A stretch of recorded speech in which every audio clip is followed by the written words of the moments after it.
Keberlanjutan dalam ekonomi kreatif adalah perjalanan.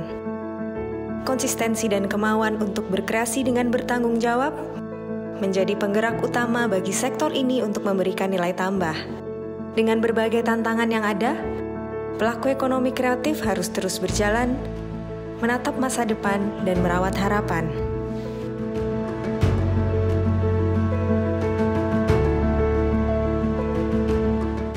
Kita di manajemen seni, bergerak di tata kelola seni, kemudian kita membuat semacam lembaga untuk memayungi itu, untuk memberi kesempatan kepada para seniman untuk mempresentasikan pemikirannya.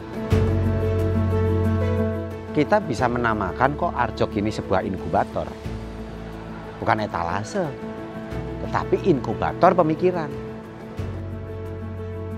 Kita yakini bahwa seni itu adalah panjang, umur kita yang pendek. Kita udah bicara tentang masa depan dan hidup yang lebih panjang, baik itu tentang manusia itu sendiri maupun lingkungan dan alam.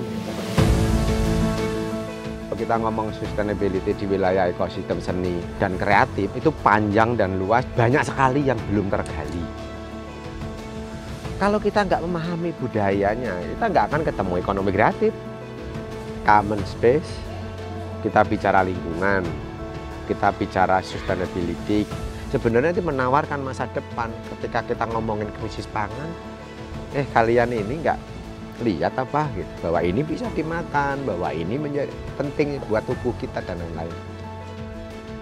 Dan karena itu melahirkan sebuah gerakan.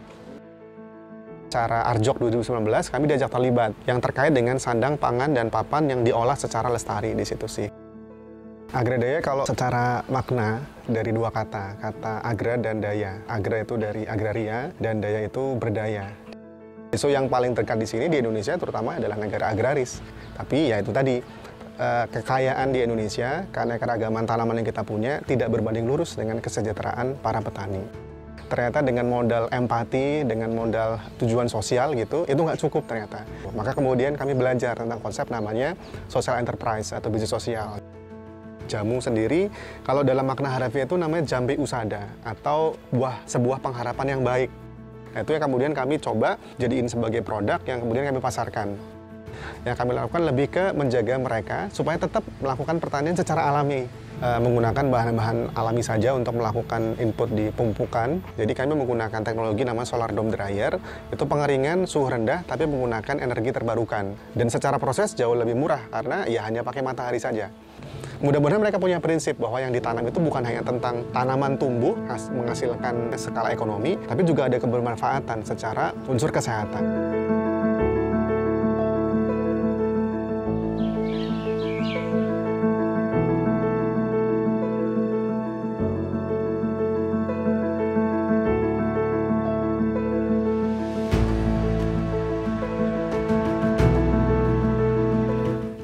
Sepedagi movement itu kan awalnya sepedagi bambu baik.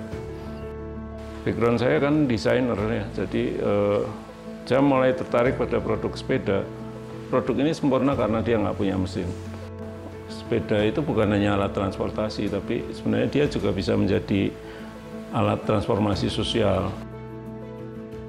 Sepeda bambu ini sebenarnya sebuah perpaduan antara dua ikon besar tentang keberlanjutan ya. Satu adalah alat transport green mobility istilahnya dan green material.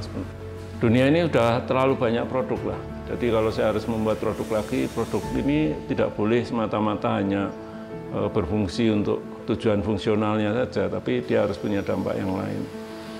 Sepeda bambu sepedagi ini tidak kami ekspor. Sepeda bambu sepedagi kami ekspor dalam bentuk social movement.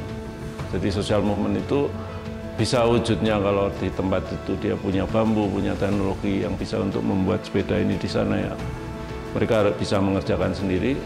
Penting untuk membuat sebuah gerakan sosial yang bagaimana desa-desa ini bisa menyelesaikan masalahnya, bisa mengembangkan potensinya. Kalau kita bicara tentang ekonomi kreatif, kreatif sendiri punya dua dua sisi ya. Satu adalah sisi menyelesaikan masalah, kedua adalah membuat masalah. Di satu sisi menyelesaikan masalah, kita harus selalu sadar yang kita selesaikan dan pengetahuan dan ilmu kita itu selalu tidak sepenuhnya sempurna. Jadi selalu akan juga muncul masalah. Tapi sangat dia dari awal sadar bahwa kreativitas itu juga bisa memunculkan masalah ketika dia diterapkan dengan cara yang salah. Nah, kita harus belajar penerapan yang salah itu seperti apa. Satu adalah ketika dia dorongannya adalah semata-mata ekonomi. Dia mempertimbangkan masalah lingkungan, masalah sosial sebagai yang kedua.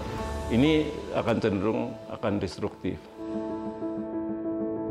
Ekonomi kreatif menjadi jalan bagi individu dari berbagai kalangan untuk meraih kesejahteraan. Dalam kreasinya, keberlanjutan memberikan manfaat bagi lingkungan.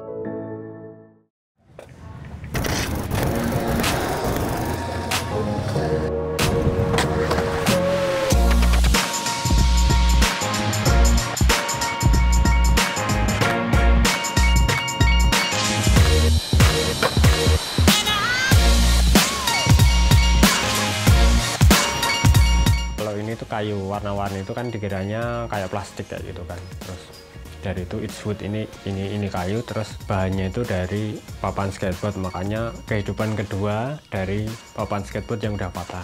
Papan skate kan udah ada dikasih warna sendiri dan tiap papan skate itu kan warnanya beda-beda, jadi untuk mendapatkan satu produk yang sama dengan warna yang sama itu pasti sangat sulit.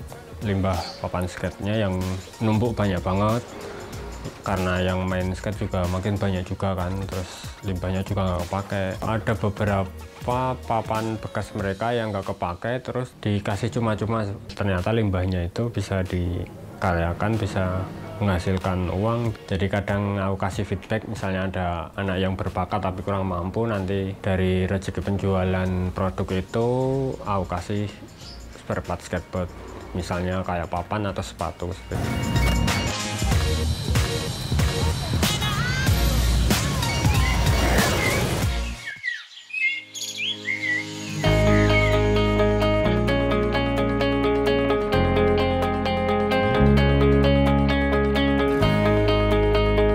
Second Living adalah perusahaan industri ekspor furniture dan dekorasi.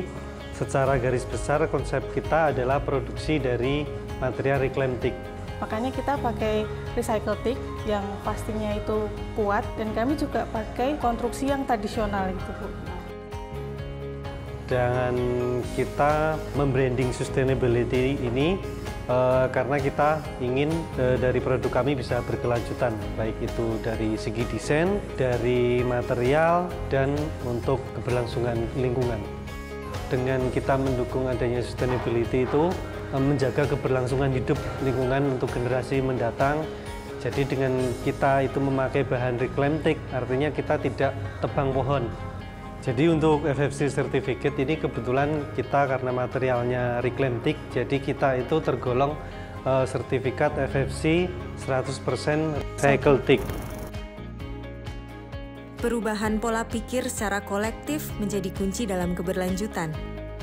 Pelaku ekonomi kreatif yang saling berkolaborasi dan beresonansi berperan dalam mewujudkan ekonomi kreatif lestari. Jadi kita harus hati-hati menggunakan kata kreatif. Kalau kita ngomong ekonomi kreatif, ya ekonomi kreatif itu harus ditambah ekonomi kreatif lestari. Tidak bisa kreatif saja seperti itu. Saya kira itu.